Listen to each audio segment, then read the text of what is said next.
finally time. Let the Eurovision podcast begin.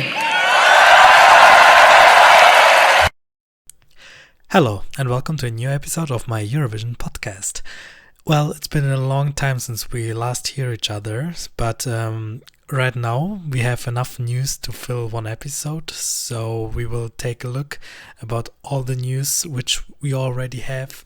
It's a few months since May, since the win of Måneskin, and I will try to sum up all the news what we already have about the stage in 2022, about the host city, about all the information we already know so far since Måneskin won, and well, they did really have a huge career after Eurovision, so congratulations again for Måneskin. They already won many fans. They have released a lot of music since they won, and a lot of hits, and they won a lot of prizes like the EMAs and everything. So congratulations! It's the most successful Eurovision winner since, I don't know, maybe Celine Dion. I don't know. So congratulations, Måneskin, and but this. It's about 2022, so let's leave the past behind and concentrate on the next year. And let's start with the news about the host city. And well, there was a race between some cities. It was a battle between Milan, Rome, Turin, Pesaro, Rimini, Bologna, and also some other not very serious host cities, potential host cities. But in the end, Turin won, and I think it was a favorite for many people because it has a good infrastructure, it is quite big, it has a big arena. So I think it was the best option from all what we have. Many people also wanted like Milan, but I think the arena, it was like, I think from the Expo 2015, like a hall, I don't know. So it was not my favorite. Well, I like Milan, it's a beautiful city, but judging from the arena, it was not my personal choice. And also Bologna was also considered as a favorite. The arena looked very good. I saw some images, Unipol Arena, I think it's called, and but I think Bologna is not very suitable for many fans, and I hope that next year it will be again a normal ESC like we did before 2020. So to accommodate all those fans, it will be hard for Bologna. So I think the best option won, and we will go to Turin next year. The arena is called Pala Olimpico, or I also read somewhere it's called Pala Alpitur, so I don't know what's the correct name, but it's a quite big, it's not very huge arena, it's not one of the biggest indoor arenas we have in Europe, but it's quite big. You can, they hosted already big things there, like currently I think it is the ATP Masters, so like a tennis tournament. But the reason why they built the arena was the Olympics in 2006 in Turin. So it has a good infrastructure. There are nearby some other smaller arenas for the press center and maybe like press conference and stuff for like technicians and everything. So I think it's a quite good arena park where they are. So I don't know who will, well, we already know who will build the stage. It's not Florian Guida like we are used to from many years. I think like a Italian group won the right to build the stage, but I don't know the concept, so we will talk about this in a later episode. But let's continue with countries, and we have this year 41 countries, which is very good because it's one of the highest numbers ever. It's not the record. I think it's still 43 in 2008 in Belgrade and 2011 in Düsseldorf. And I think also one year it was also 43. I'm not sure, but I think Lisbon was also 43.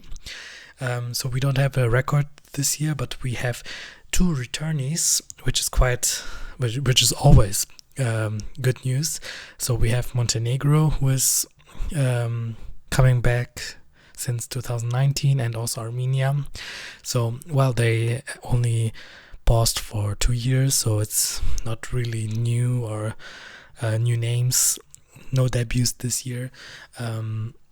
But it's good to have them back, because Montenegro, last time they participated was in 2019, and it was a huge mess. So they stayed away from 2020 because they wanted to buy new cars for their TV station personal. So apparently they have now enough money for the participation fee, and they have new cars. So congratulations and welcome back, Montenegro. And Armenia, well, they officially should participate in 2020 with Athena Manoukian, but the contest was cancelled. So in 2021 I think they paused because of the war with what they had. But right now everything, I don't think everything is okay now, but I think they have now the capacity to come back. Yeah, but Armenia was pretty obvious, so no surprise. But I'm a little bit sad because of 2 other names which were in talks to return. So first of all, Andorra. One of the participants, Susanna Georgi, she was in Moscow in 2009. She did a lot of promotion for Andorra to come back, and she said that they are in talks for a comeback. So everyone was already like hyping around, Andorra will come back, cool. But everything just talks and nothing in the end. So Andorra will not come back. Luxembourg will also not come back, but it's quite obvious. I think they will stay for a few other years. So, and also I'm a little bit sad about Turkey. I also heard that they have a new executive member in the TV broadcasting crew, and he was like in favor of a comeback, but again it was already only talks, so Turkey won't come back, sadly. I really wish them to come back, but we need to wait a little bit longer for them. And no debut this year, so we won't see any Arabic country, North African countries, or I don't know, Liechtenstein, Kosovo. They won't participate, but it's okay. We have 41 countries. No one is withdrawing, so quite good. And we already also have our first name. After the summer, it was already announced, I think in mid-September. Belgium revealed its first participant, and it's very early, but the French-speaking broadcaster had 3 years time, so of course they were already they have already the name, so they said, let's publish it, let's release the name. I don't know when the song will be released, but probably in March, like a lot of countries. But we have our first artist, and he's a young singer from Brussels, and his name is Jeremy Mckees. He's known from his participation in The Voice Belgique. He was born actually in Antwerp, so in the Dutch part of Belgium, but he is, I think, native French speaking, because I think he is Congolese, or his parents are from Congo, so I guess that French is his mother tongue, but I also read that he knows Dutch, so it's a perfect Belgian representative, right? So, and also he lives in in Brussels, so it's also double speaking, right? It's both languages, I guess. So perfect combination. And yeah, he's 21 years old. He's known from The Voice, and I don't think we know a lot more. So let's wait for the song. But having already one name, it's quite good. The next artist who was revealed was Georgia, and well, actually, it was not a revelation. How do you say, like a release? Because the identity of the group is not known. We only have the name, which is Circus Mircus, Circus Mircus, and yeah, we don't know the names of the band members or who they are. We only have like a biography that they are from the Circus Academy in Tbilisi, and these are like dropouts because they were like very bad there, and then they decided to form a group and to apply for Eurovision. But I think this is just fake news. They just thought this out because there's no Circus Academy in Tbilisi, and yeah, so they released like a introduction video, but it was like very strange. There was like one guy talking about them, and they released like an interview, but it was everything pixelated, so we don't know who they are. But I read somewhere that it could be Nika Kocharov and the Young Georgian Lolitas from 2016. It's the last act who went to the final, because there were like some rumors, and a lot of people saw like they are following each other on, I don't know, Instagram, Twitter. So yeah, it could be like them, but I don't know. So probably they are, but as long as we don't have the official names, we can just assume. Then we have some news about national finals. And first of all, we have Estonia, which is again using Eesti Laul. And well, actually, we have already 3 quarterfinals. I know that I was thinking about to do like this episode a little bit earlier, but these are not really quarterfinals for me. Well, actually, they are, because there's like a voting, so there are like people advancing to the next round.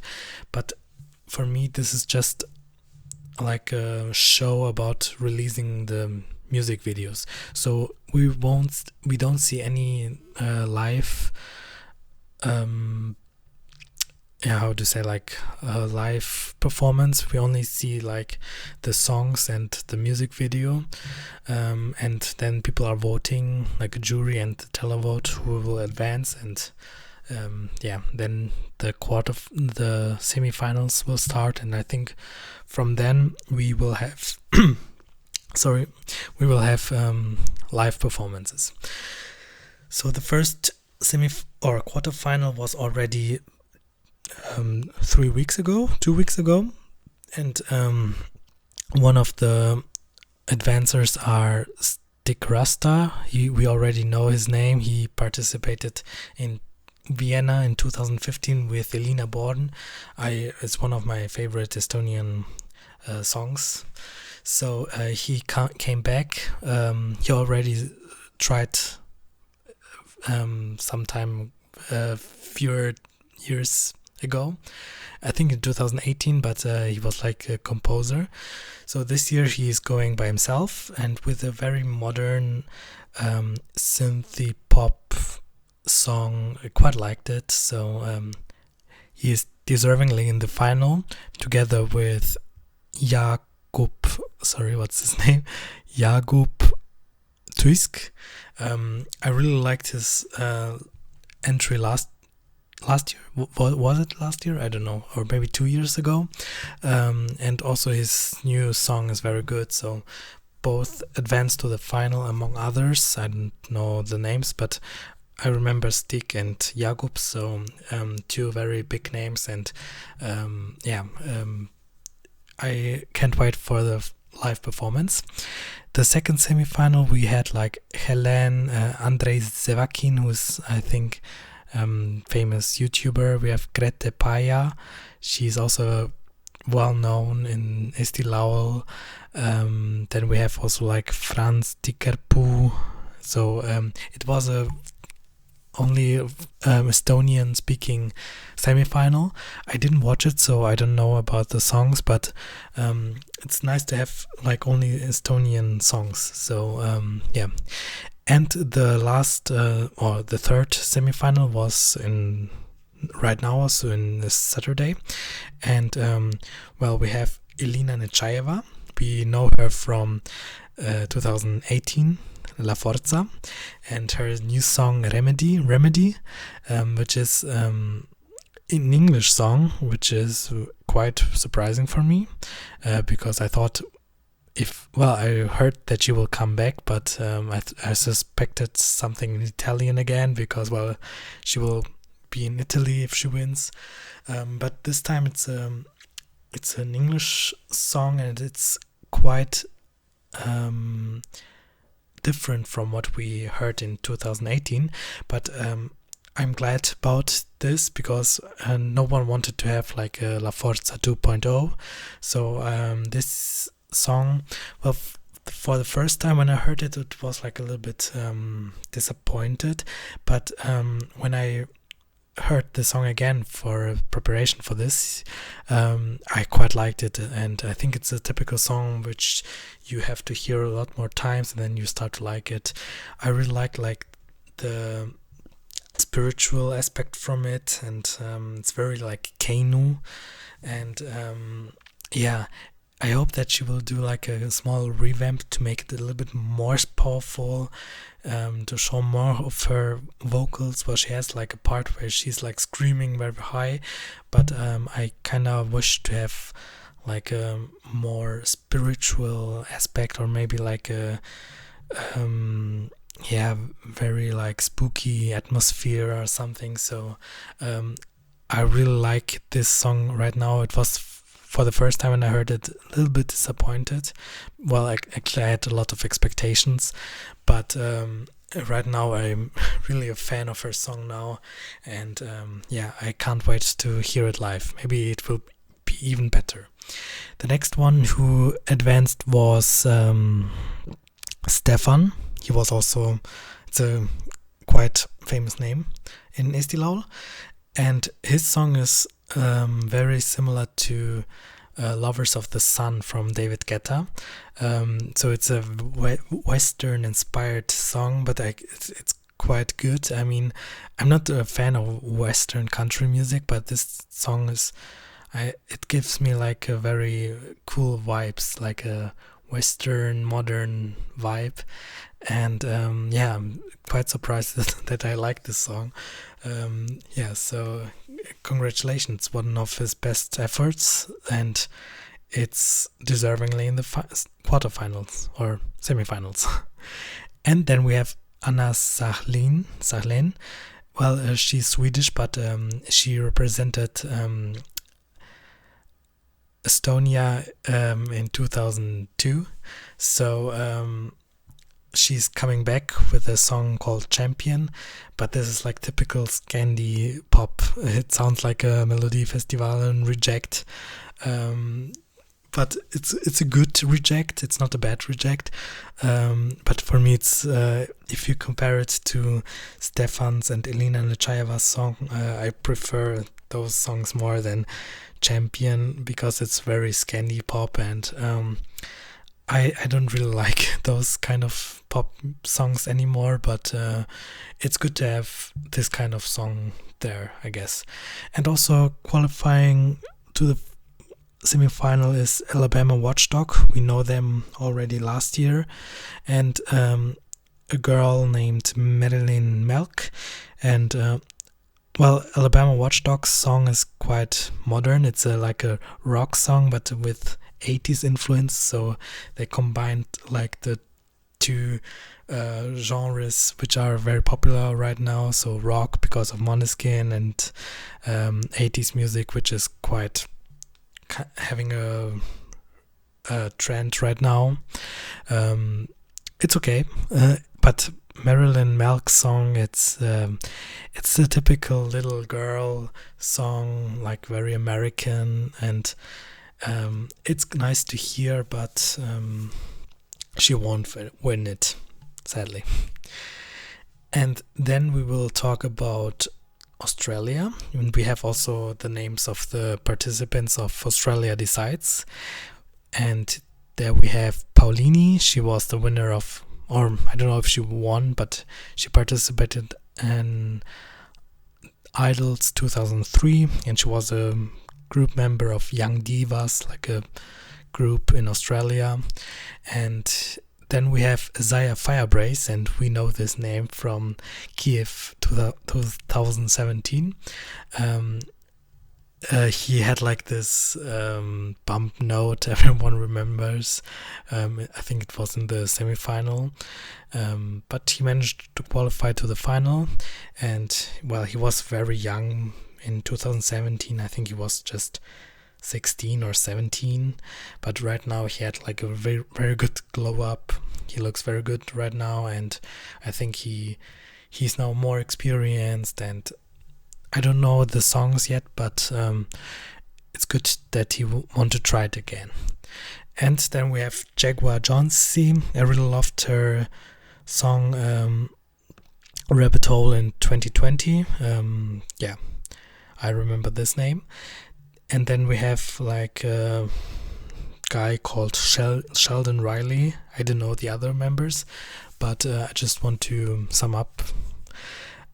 So Sheldon, he is known from The Voice of Australia, and he has a very extravagant look. So it's not like a drag queen, but it's very artsy, very, yeah, let's say it like this. Then we have G Nation, which is a young girl group. I don't have high expectations because it's just for me a typical X Factor girl group. Like everyone's like 17, 18 years old. I don't know. Let's hear the song first. And then we have Andrew Lambrou, which is a Greek Cypriot singer, and he was also he has participated in X Factor Australia. Yeah. We don't know the songs, we only know the names, so let's wait. Then we have Albania. So the names from Festivali Këngës are published, and we have like a good variety. Unfortunately, not one of my beloved ones participate, like Inis Naziri, which I really thought maybe she could return back. Then also Elvana Jatta is not returning. Elena Ara is not there. But we have other names which are quite big. So we have, for example, Mirut. I really loved his entry in 2019. I really thought that he deserves to win back then, and also his song last year was also very good. Only like the performance I didn't like, but it's glad to have him back. Then we have also Ronella Hayati. She's a big name in the music scene of Albania. We have Castro Zizo, who is participating like every year. I have a feeling he's like every year there. Then we have Evi Reci. I really liked her entry last year about the fire stuff and everything, so it's also glad to have her back. And we have Alban Ramosai, who was the winner of Kënga Magjike a few months ago. So it's a good variety of songs. We have a lot of genres. We have typical rock. We have ballads. We have also like a group from the minority of Arborish in Italy. So it's like a Italian minority, like a Albanian minority in southern Italy. So they are speaking like a dialect of Albanian, and they will also sing in this language. So it's a good variety, but I think it will be a battle between Alban Ramosai and Ronella Secret, her song, and Theye from Alban Ramosai. Both have very good chances to win. Alban's song is very like a powerful ballad, and he's showing his voice very good there. Ronella's song is quite Albanian. It's a typical Festivalikenge song, but I wish she will have like a revamp if she wins. I don't know, because I think she needs to revamp it because the song is longer than 3 minutes. But I think she has to do it like to shrinken it a little bit and to put more instruments there and to make it more powerful. And it's okay right now, but I think it will be even better. But Alban's song, I think it's perfect as it is. He doesn't need to revamp. So for me, both songs are good. Right now, I prefer Alban a little bit more of the studio versions, but let's see what will happen during Christmas. And then we have news about Sweden. We know the names of Melodifestivalen. So there are like few familiar names. We have, for example, Alvaro Estrella. He has this typical, how do you say it, like a Spanish-speaking, summer breezy song. I haven't heard the song yet, but I think because of the title, it's in Spanish, and from his songs in the last years, it will be like a typical Despacito kind of song. It would be good for 2018, but I think currently it's not a trend anymore. So I can't really say about this kind of songs. I really like reggaeton music, but this will be another caliente. You know what I want to say with this. I don't have high hopes. Then we have also like familiar names like Anna Bergendahl. She was in Eurovision 2010, and she came back like 2 times in the last 2-3 years. So, but her both attempts were very good. So I have high expectations about her song. Then we have John Lundvik, who is having a Swedish language song. So I'm quite surprised. What will it be? John Lundvik was in Tel Aviv. Then we have also Robin Bengtsson, who was in Kiev in 2017. So these are like Eurovision related names. Then also we have other Melodifestivalen singers, for example, Clara Hammarström and Liamu, Linda Bengtzing, the Schlager queen. She's coming back. Malu Pritz, the young Swedish girl. Well, actually, she started in 2019, I think. She was like 15, and right now she's grown up, maybe. Well, actually, she could be like 18 right now, so if you can say it's grown up, okay. Then we have Lisa Ajax. I really loved her entries in the past years. Only one I didn't like. It was like this I don't give a fuck song. It was bad. And also we have Omar Rutberg, which many of you probably know of the Netflix series. I didn't know about this. He's like a actor in a Netflix series which is quite popular in Sweden about like the Swedish monarchy, I think. I didn't know that, but I know him from FO&O, so this is also quite familiar name for me. Yeah. We don't know the names, but the songs, but we know the names. Then we have news about San Marino. They will organize national final, which is called Una Voce per San Marino. And it's not like the one in 360 kind of national final, but it's more like a festival. So I was surprised that San Marino is organizing a national final, but okay, good, better than nothing. And they released the names of the emerging artists, and well, a lot of them we don't know because, well, these are emerging artists. But I noticed like Sara de Blue, she was in 2018 in the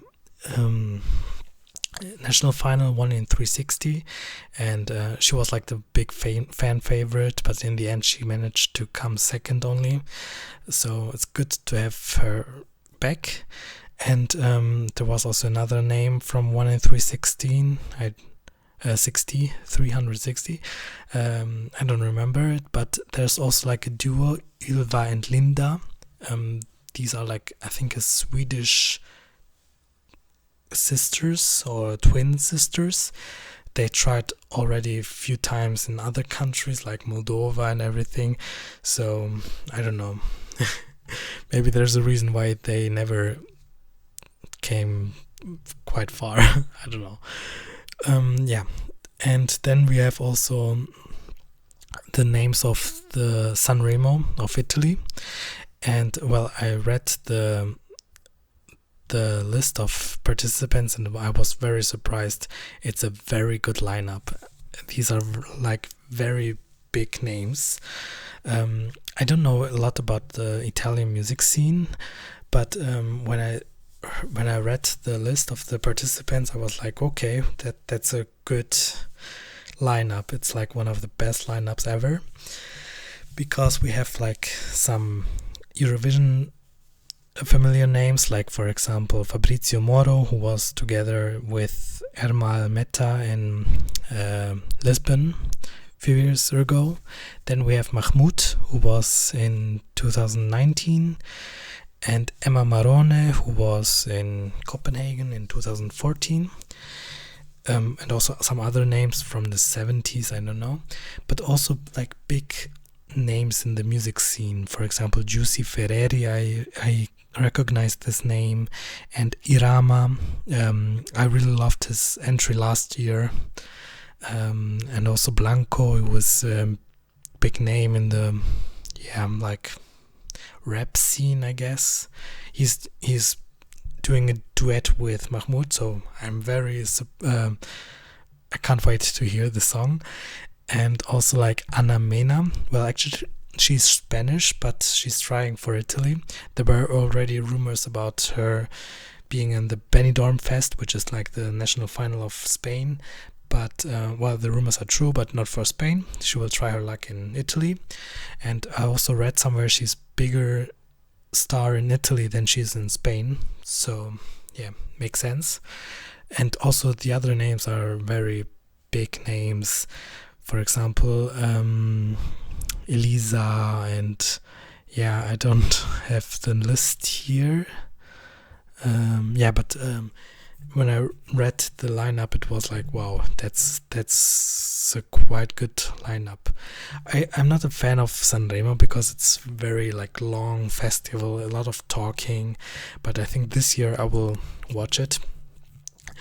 Because, well, sometimes it's like Saturday evening and there are like 5 other shows at the same time, so I don't have the time to watch Sanremo.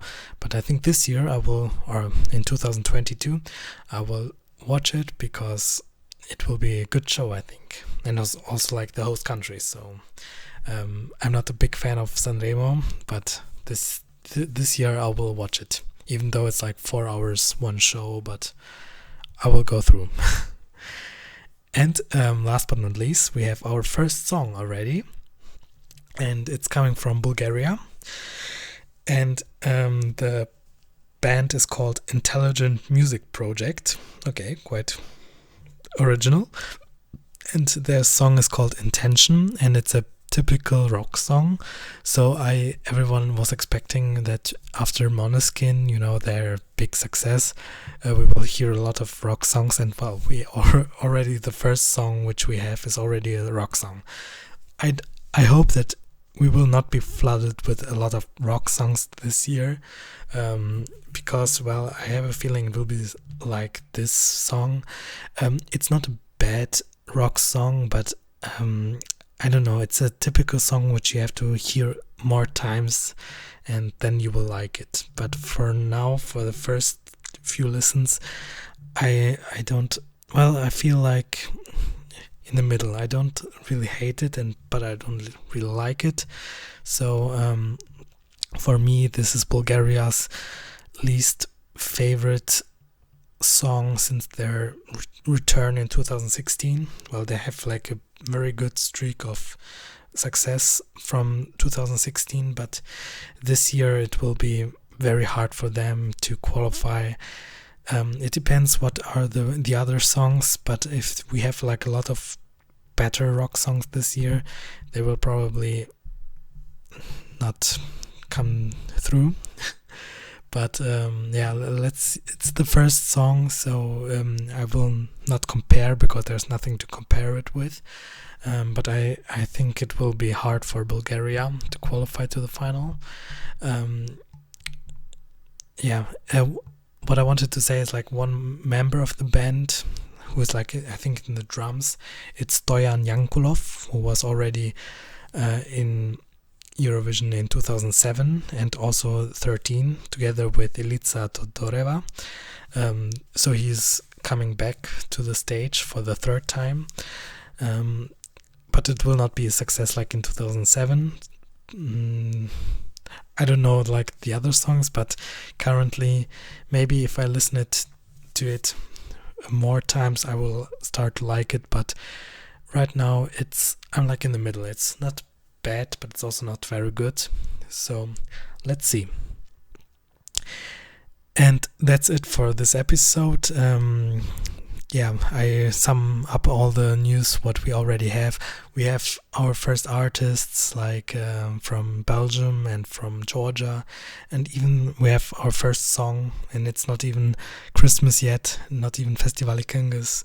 So it will be a very cool year, I think, because what we already have in the semifinals and in the national finals, it's quite promising. So I can't wait for the other countries. In few days, we will have Junior Eurovision, and I think I will also do an episode about this. So stay tuned and goodbye.